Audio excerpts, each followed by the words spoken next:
दोस्तों नमस्कार। आज चर्चा में सविनय अवज्ञा आंदोलन यानी कि सिविल डिसोबीडियंस मूवमेंट क्या योगदान रहा नेशनल मूवमेंट में विस्तार से देखेंगे।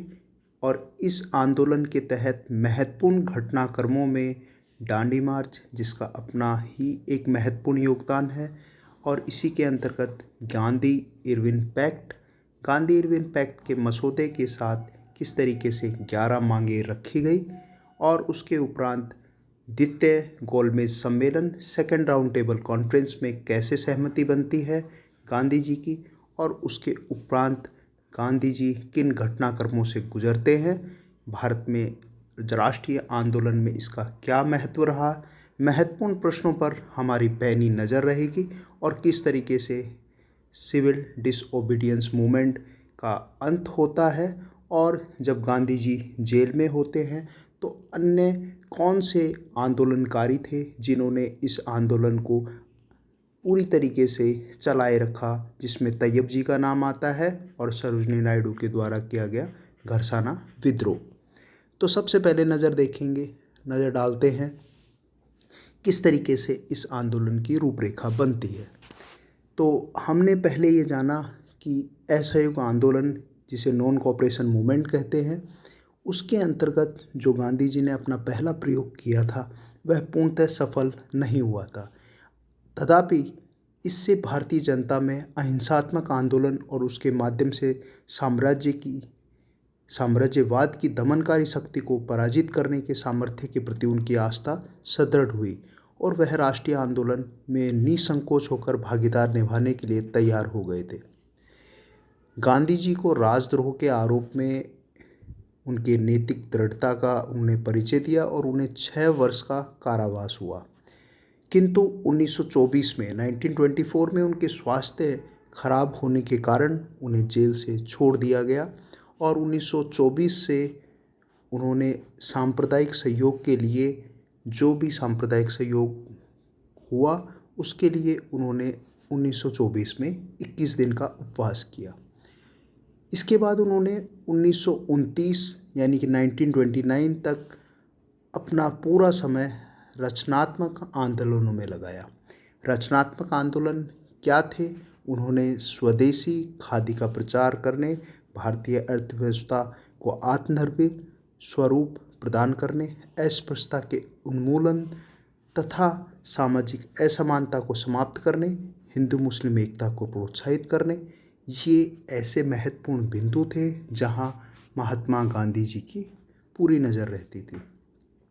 तो सबसे पहले प्यारे बच्चों ध्यान देंगे कि सविनय अवज्ञा आंदोलन की घोषणा कब होती है, किस अधिवेशन यानी कि किस कांग्रेस अधिवेशन के अंतर्गत इसकी घोषणा होती है। ध्यान दीजिएगा, कांग्रेस ने दिसंबर 1929 में लाहौर अधिवेशन में पूर्ण स्वाधीनता का प्रस्ताव स्वीकृत किया। उक्त उद्देश्य की प्राप्ति के लिए कार्य समिति को सविनय अवज्ञा आंदोलन यानी कि सिविल डिसओबीडियंस मूवमेंट को प्रारंभ करने का अधिकार प्रदान किया। 14 से 15 फरवरी 1930 को साबरमती आश्रम में कांग्रेस कार्य समिति की एक बैठक हुई, जिसमें गांधी जी को अपनी इच्छा से समय व स्थान निश्चित कर आंदोलन प्रारंभ करने का अधिकार प्रदान किया गया। सम्मेलन था लाहौर अधिवेशन। उस समय भारतीयों में नमक कर के विरोध यानी कि उसके विरुद्ध एक जोरदार भावना व्यापक थी। अतः गांधी जी ने नमक कर के विरुद्ध आंदोलन करने का निश्चय किया। 27 फरवरी को आंदोलन का कार्यक्रम सर्वसाधारण की जानकारी हेतु प्रचारित किया गया, और महात्मा गांधी ने घोषणा की कि वह अपने 79 निर्वाचित सहयोगियों के साथ सबसे पहले नमक कानून का उल्लंघन करेंगे। टोटल उनका नंबर कितना था जो उनके साथी थे, वो नंबर था 79 जो दांडी मार्च में उनके साथ चले थे। इस प्रकार गांधी जी के नेतृत्व में सविनय अवज्ञा आंदोलन का प्रारंभ की भूमिका का निर्माण हुआ। इस आंदोलन के जो प्रमुख कारण रहे वो प्रमुख कारणों में जो एक महत्वपूर्ण कारण है वह था साइमन कमीशन। इसके बारे में बच्चों जानकारी दें आपको कि भारत के उस समय के जो तत्कालीन वाइसराय थे, उनका नाम लॉर्ड इरविन था, ने 8 नवंबर 1927 को घोषणा की कि सर जॉन साइमन की अध्यक्षता में एक 7 सदस्यीय राजकीय कमीशन शीघ्र भारत आने वाला है। इस कमीशन के सभी सदस्य अंग्रेज थे। इसमें से किसी भी भारतीय को सम्मिलित इसमें नहीं किया गया था। यद्यपि इस आयोग को भारत की भावी संविधान के लिए प्रतिवेदन प्रस्तुत करना था, परंतु कोई भी भारतीय इस आयोग में सम्मिलित नहीं था। यही एक महत्वपूर्ण कारण था कि साइमन कमीशन का विरोध प्रारंभ हो गया और उसके साथ काले झंडे दिखाए गए और जैसा कि आप लोगों को पता है, साइमन गो बैक के नारे लगाए गए। लाहौर में लाला लाजपत राय के नेतृत्व में कमीशन के विरोध में एक विशाल जुलूस का आयोजन किया गया। पुलिस द्वारा लाला लाजपत राय पर लाठियां और डंडों की वर्षा की गई, जिससे वे बुरी तरह घायल हो गए और 17 नवंबर, याद रखिएगा 17 नवंबर 1928 को उनकी मृत्यु हो गई। 1930 में साइमन कमीशन की रिपोर्ट प्रकाशित हुई, परंतु इसमें भारतीयों की अभिलाषाओं और आकांक्षाओं की घोर उपेक्षा की गई। अतः गांधी जी को साइमन कमीशन की रिपोर्ट से बड़ी निराशा हुई और उन्होंने ब्रिटिश सरकार के विरुद्ध एक प्रभावशाली आंदोलन छेड़ने का निश्चय किया। तो याद रखिएगा, महत्वपूर्ण जो कारण था सिविल डिसोबीडियंट मूवमेंट प्रारंभ होने का, उसमें महती भूमिका किसकी रहती है?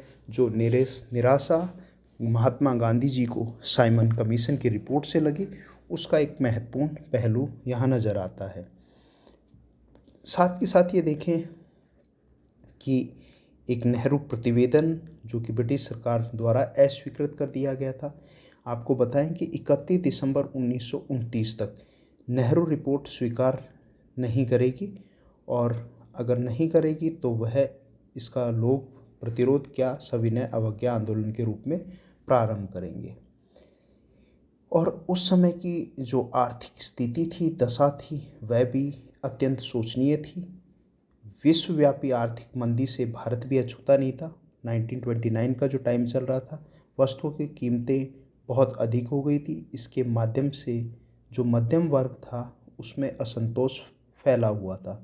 औद्योगिक और व्यावसायिक वर्ग सरकार की नीतियों से असंतुष्ट था।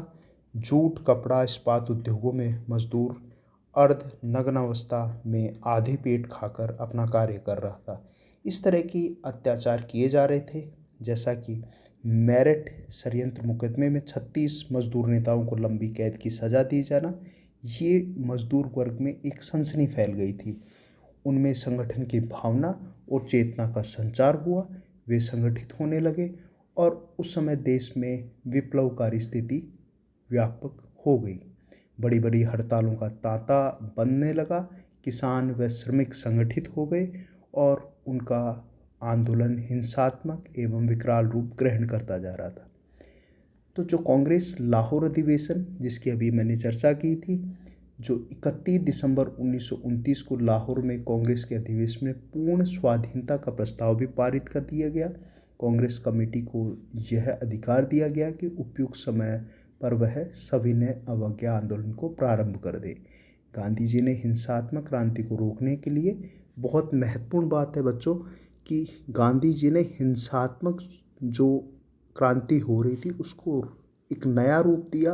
उसको रोकने के लिए सभी ने अवज्ञा आंदोलन शुरू करना उचित समझा, क्योंकि नवयुवकों में बहुत ज़्यादा आक्रोश पैदा हो रहा था।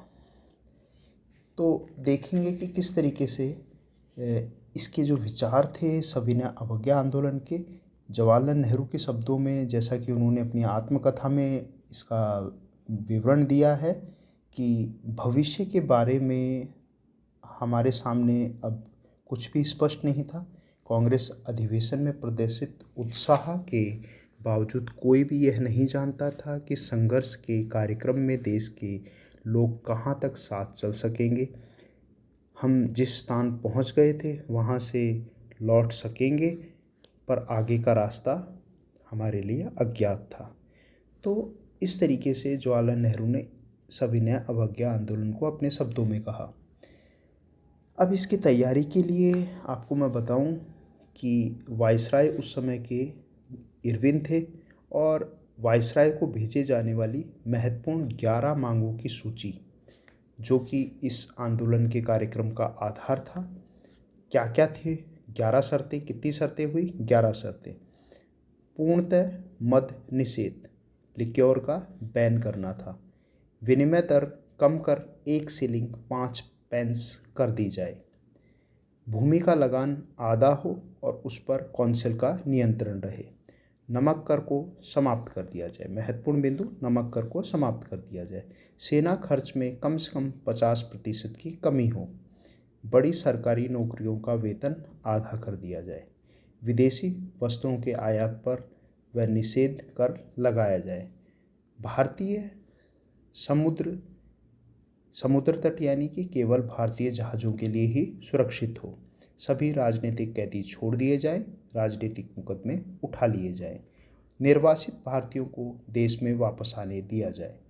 गुप्तचर पुलिस को उठा दिया जाए और उस पर जनता का नियंत्रण रहे। और आखिरी 11वां बिंदु था, आत्मरक्षा के लिए हथियार रखने की अनुज्ञा पत्र दिए जाएं, परमिशन दी जाए। तो ये 11 मांगे वायसराय इरविन के सामने प्रस्तुत की गई। अगर वह इस मांगों को मानते हैं तो आंदोलन नहीं करेंगे, अन्यथा हम आंदोलन प्रारंभ कर देंगे। जैसा कि फरवरी 1930 में एक बार पुनः आंदोलन को नेतृत्व करने के लिए उसे चलाने का अधिकार महात्मा गांधी और उनके सहयोगी हाथों में सौंप दिया गया। अब यहाँ पर जो आंदोलन का प्रारंभ हम बताते हैं कि दांडी मार्च एक महत्वपूर्ण आंदोलन की कड़ी में अपनी भूमिका निभाता है। विशेष रूप से काफ़ी परीक्षाओं में इस पे प्रश्न सवाल बनते हैं कि दांडी मार्च की क्या रूपरेखा थी, क्यों प्रारंभ किया गया था, किस आंदोलन के साथ जुड़ा हुआ है। तो उसका जो पहलू है वह सविनय अवज्ञा आंदोलन के साथ प्रारंभ है। तो नज़र डालेंगे दांडी मार्च। दांडी मार्च और सविनय अवज्ञा आंदोलन का पहला दौर जो प्रारंभ होता है, दिनांक थी 12 मार्च 1930 की।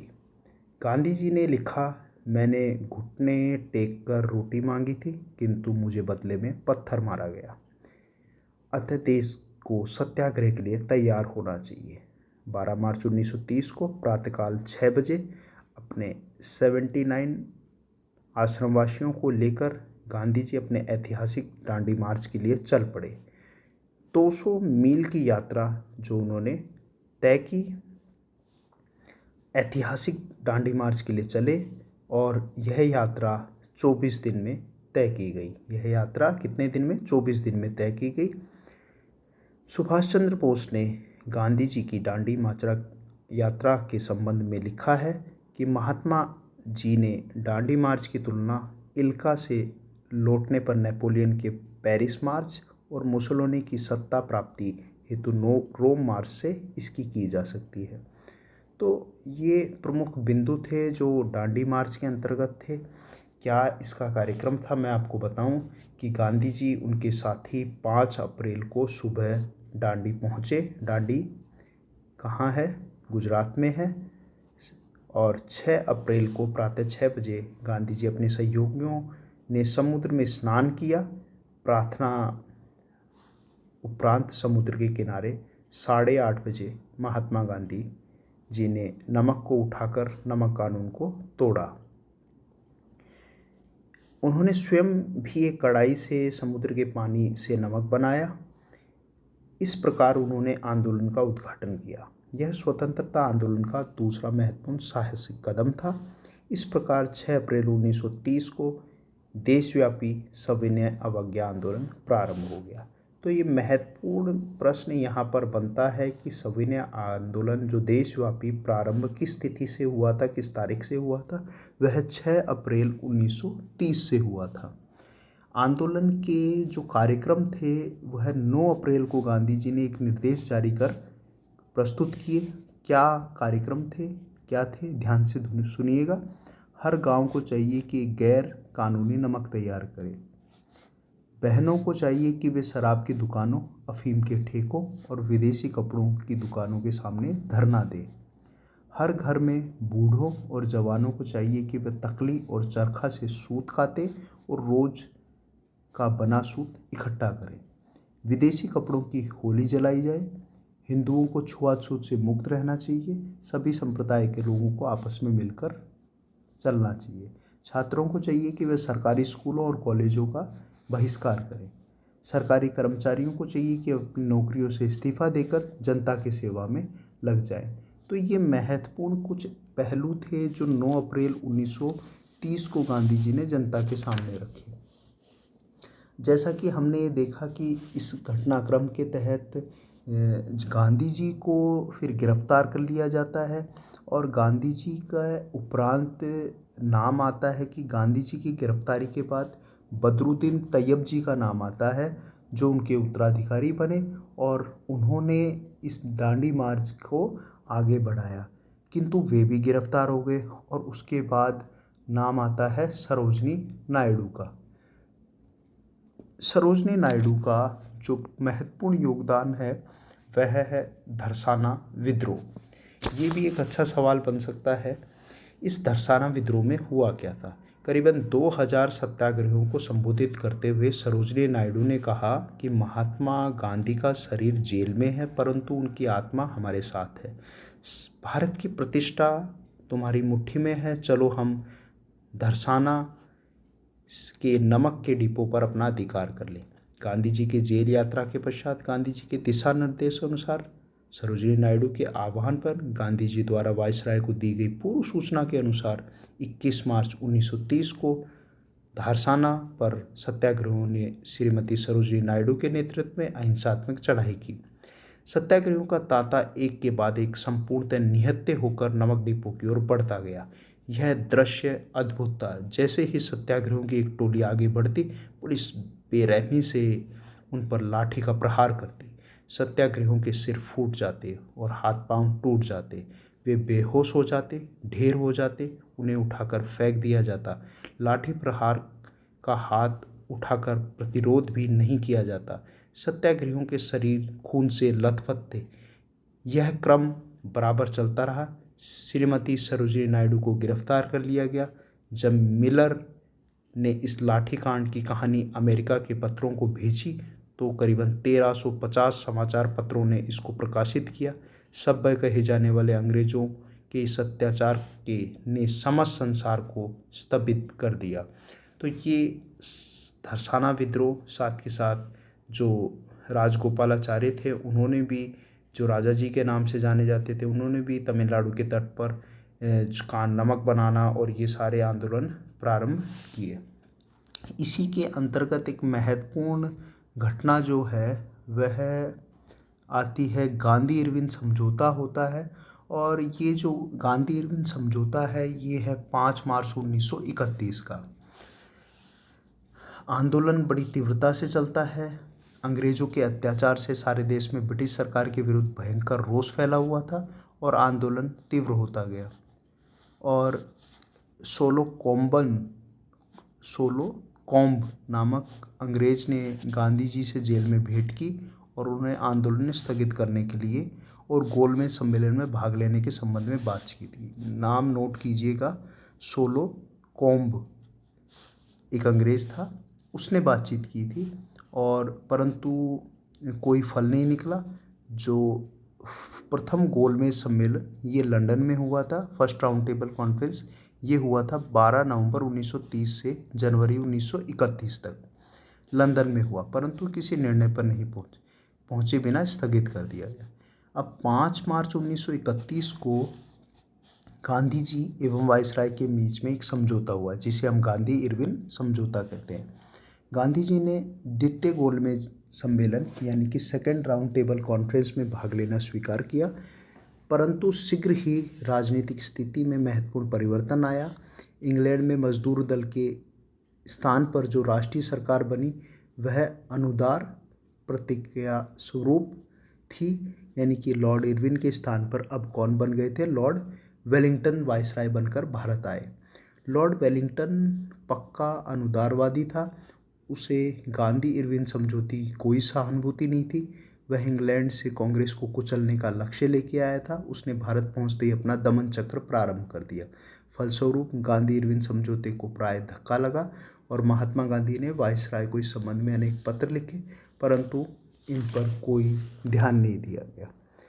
अंत में गांधी और वेलिंगटन की शिमला में भेंट हुई और दोनों में एक समझौता हुआ कि गांधी गोलमेज परिषद में कांग्रेस के एकमात्र प्रतिनिधि के रूप में सम्मिलित होने के लिए तैयार हुए। जैसा कि आप देख रहे हैं, ये द्वितीय गोलमेज सम्मेलन का दृश्य है। और कुल मिला के अगर हम देखें तो सरकार के जो कार्य से प्रभावित होकर कांग्रेस कार्य समिति ने सविनय अवज्ञा आंदोलन पुनः प्रारंभ करने की धमकी दी थी। सरकार ने पहल अपने हाथ में रखने की दृष्टि से 4 जनवरी 1932 को भारत लौटने पर, जब Gandhi ji second round table conference से भारत जब लौटे 4 जनवरी 1932 को, तो उन्हें गिरफ्तार कर लिया गया। कांग्रेस को गैरकानूनी संस्था घोषित कर दिया गया। आंदोलनकारियों की संपत्ति जब्त कर ली गई। प्रेस पर कड़े नियंत्रण लगा दिए गए। कठोर दमन के बावजूद सरकार आंदोलन को नियंत्रित नहीं कर सकी। आंदोलन के प्रथम 4 माह में 80,000 से अधिक बंदी बनाए गए। 1932 के अंत में लगभग 1,20,000 लोगों को जेलों में बंद कर दिया गया। जनता ने बड़े साहस व उत्साह के साथ सरकार के दमन चक्र का सामना किया और सरकार ने कांग्रेस के अधिवेशन न हो सके, इसका भी प्रयत्न किया गया। फिर भी कांग्रेस ने दिल्ली व कलकत्ता में अधिवेशन अपने सफलतापूर्वक संपन्न किया। गांधी जी ने इसके उपरांत अपना 21 दिन का जो उपवास था वह प्रारंभ किया और आंदोलन की समाप्ति हुई। देखते हैं कैसे धीरे धीरे आंदोलन जो था वह समाप्त होने लगा। हिंदुओं और हरिजनों के प्रति किए गए पापों के प्रायश्चित के लिए महात्मा गांधी ने 8 मई 1933 को 21 दिन का उपवास शुरू किया। सरकार ने उन्हें जेल में मुक्त कर दिया। आंदोलन को स्थगित किए जाने पर विचार किया जाने लगा। गांधी जी का विचार था कि सरकार की दमनकारी नीति से जनता में भय और आतंक छा गया है, अतः आंदोलन को कुछ दिनों के लिए स्थगित कर दिया जाए। अंत में 7 अप्रैल 1934 को सविनय अवज्ञा आंदोलन को बंद कर दिया गया। तो तारीख क्या है? 7 अप्रैल 1934 को सविनय अवज्ञा आंदोलन को बंद कर दिया गया। महात्मा गांधी कांग्रेस से अलग हो गए तथा अछूतोद्वार के काम में लग गए। यानी कि यहाँ एक और महत्वपूर्ण बात है कि कांग्रेस से अलग कब हो गए, ये अब पूर्णतः राजनीति से हट गए थे। 7 अप्रैल 1934 को जब इस अवज्ञा आंदोलन बंद हुआ, उसके उपरांत इन्होंने कांग्रेस से अपने को दूर कर लिया। तो प्यारे बच्चों, लास्ट में हम ये कह सकते हैं कि ये जो महत्वपूर्ण आंदोलन था, जैसा कि लुई फिशर ने लिखा है कि नमक यात्रा और उसके बाद की घटनाओं के 2 नतीजे हमारे सामने निकलते हैं। इसके द्वारा भारतवासियों का एक विश्वास, उनका जो विश्वास था वह दृढ़ हो गया। वे अपने कंधों पर विदेशी जुआ उतार फेंकने में सक्षम हो गए। उनसे अंग्रेज़ों को यह बात का खुलासा भी हुआ कि वे भारत को पद दलित कर रहे हैं। 1920 के बाद यह अवश्यभावी हो गया था कि किसी भी दिन भारत शासित होते रहने से अब भारतीय इनकार कर रहे थे और उनके लिए महत्वपूर्ण था कि इंग्लैंड किस दिन शासन करने से इनकार कर देगा। यशपाल जैन ने लिखा है कि सन 1930 का जो नमक सत्याग्रह और गांधी जी का जो दांडी कूच था, भारतीय स्वतंत्रता संग्राम की एक महत्वपूर्ण घटना है और वाकई में इस घटना के प्रारंभ होने के उपरांत देश में एक नया उत्साह उबल रहा था और यही आंदोलन जो सविनय अवज्ञा आंदोलन था, जिसकी पुरजोर दुनिया भर में समर्थन मिला, लोगों में एक नई चेतना प्रस्फुटित हुई। तो इसी आंदोलन के परिणाम स्वरूप आप देखते हैं कि आगे हम चर्चा करेंगे 1942 का भारत छोड़ो आंदोलन और किस तरीके से गांधी जी का महत्वपूर्ण योगदान इसमें रहता है, जिस पे हमारी नज़र रहेगी। आज हमने आप लोगों के साथ चर्चा की सविनय अवज्ञा आंदोलन के अंतर्गत महत्वपूर्ण घटनाक्रमों में दांडी मार्च, गांधी इरविन समझौता, धरसाना विद्रोह और क्या इसकी महत्वपूर्ण प्रतिक्रियाएं रहती हैं। वीडियो अच्छा लगे तो कमेंट कीजिएगा। नमस्कार, जय हिंद।